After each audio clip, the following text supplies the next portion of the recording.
Dollar Tree. Napin mo. May ano. Pero walang butter. Yeah. Parang ano dito, no? Mga wala ng bagong item, no? Pero ang lawak. Dollar Tree na. Dating, ano to natin? 99 cents store.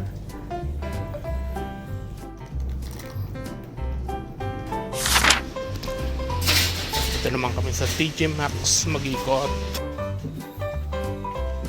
Dahil pala 24. Ito yung mga ganito, parang tibay tignan. Pero mukhang matibay nga. Ganap kami ng luggage. Yan, maganda yan. 25? Pwede lang, mga 25.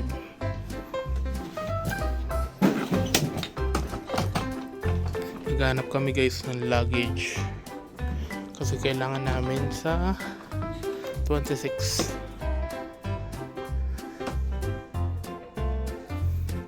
Wala nang iba. Mano ba ito? Makapal. Sa bagay pagka makapal kasi mabigat, no? Yan pink. Yan parang dark pink. Yung mga ganitong gusto ko pero yung ano, yung silver, yung chrome. No? Yung matibay.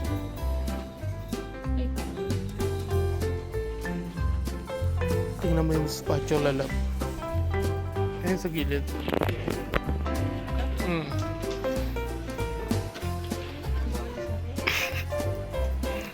Spatula pang fishing.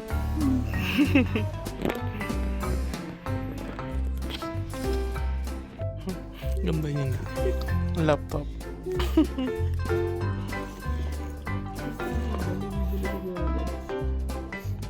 Ang cute na.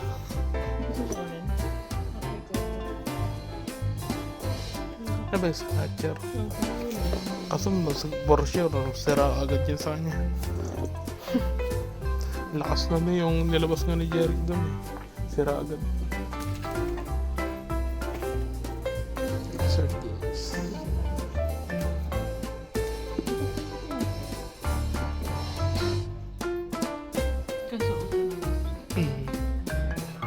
Mamaya nang gugulat pa yan. Bubukas. Nakalagay na. Sun and motion. Mga pang Halloween na agad. Ayun pusa. Mami.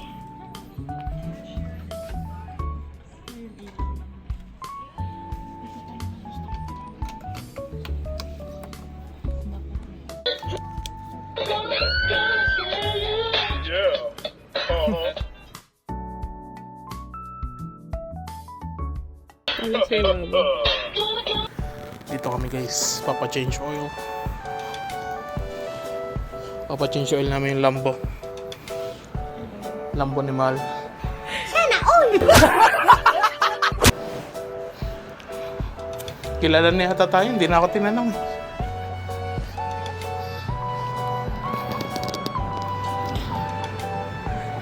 Wait na kami.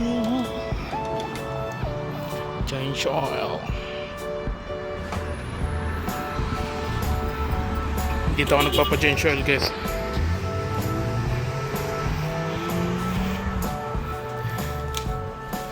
Doon na nga siya sa baba. Ginawa na.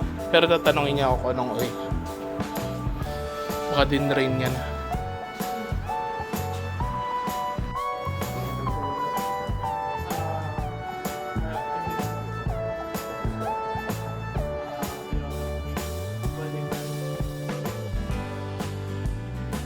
Bilis na. Parang 5 minutes lang eh. Yeah, bilis na mag-change oil. Saka walang ano.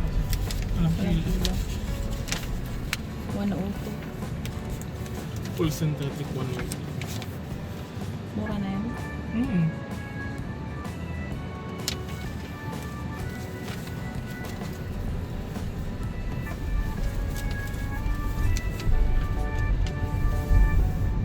Family owned din na be.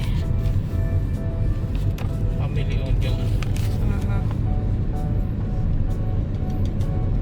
Mas maganda charger sa ganyan. Pero yung Toyota natin, sa Toyota yan. Oo. Ay, yung isang sa bagay. Ilan yung 3 years pa? 5 years? 3. Basta 3 lang yan. May oil change.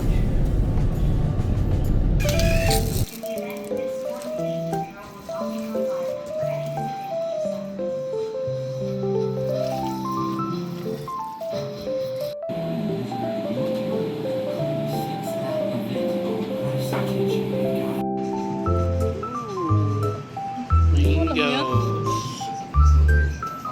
Mango. Lulu. Inasal.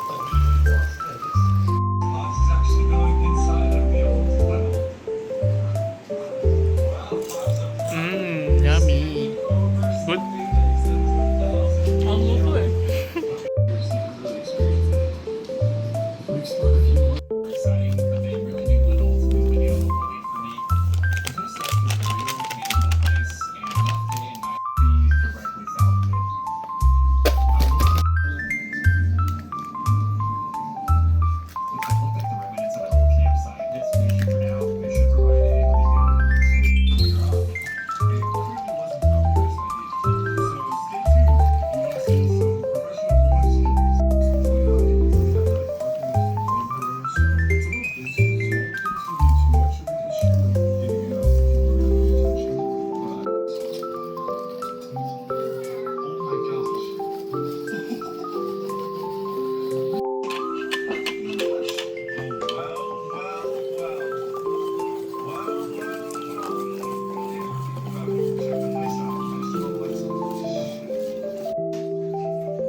So yun guys, nagdidilig ako. May nakita akong ibon. Yun o. Hindi ko alam kung anong ginagawa niyan. Tingnan ko mamaya, baka may pilay.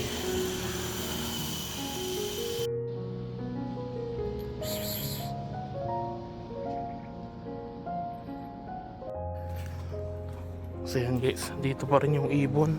Kawawa naman. Yan pa rin ako. So sinubukan kong hanapin yung dito, kung may salay. Pero wala naman. Parang kasi siya, yung maliit pa. So yan guys, ito yung ibon na nakita ko kahapon. So sinubukan ko siyang kunin. Tingnan nyo guys yung mata niya. Yung kabilang mata niya halos nakapikit na. Yan. Tapos yan yung kaliwang mata niya na ididilat pa naman. So ngayon ay papakawalan ko na siya guys. Lalagay ko siya dito lang sa likod namin. So kinulong ko siya kagabi kasi baka maano siya ng mga dyan, may mga pusa na naggagala sa labas. So ngayon papakawalan na natin siya.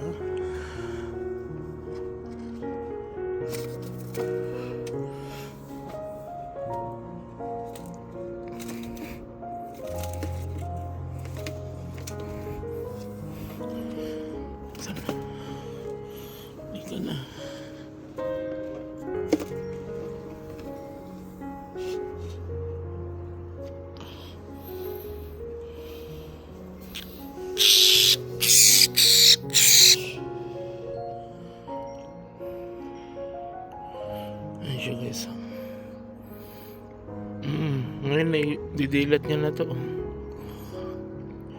Kagabi hindi niya nadidilat ng kabilang mata niya. So binigyan ko naman siya ng pagkain at saka inumin kagabi. Pero ngayon papakawalan ko na siya dito. Dito kaya sa malaki or dito.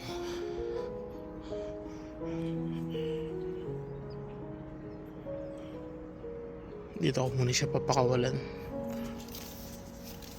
Diyan ko muna.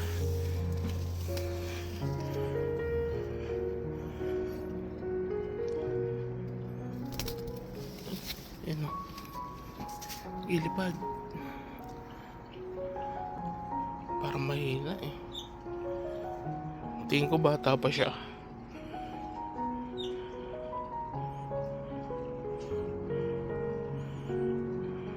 Yan. Sana maging okay siya, guys. Kawawa naman. Nagpapainit siya.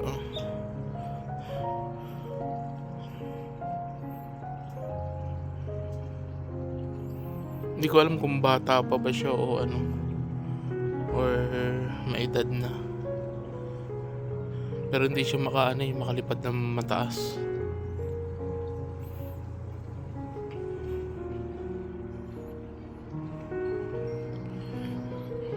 So pinakawalan ko na lang siya, guys.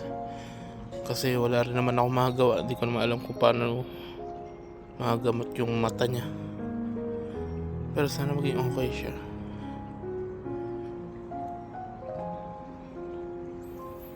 Nag-aalala lang ako kasi minsan may mga pusa dyan eh.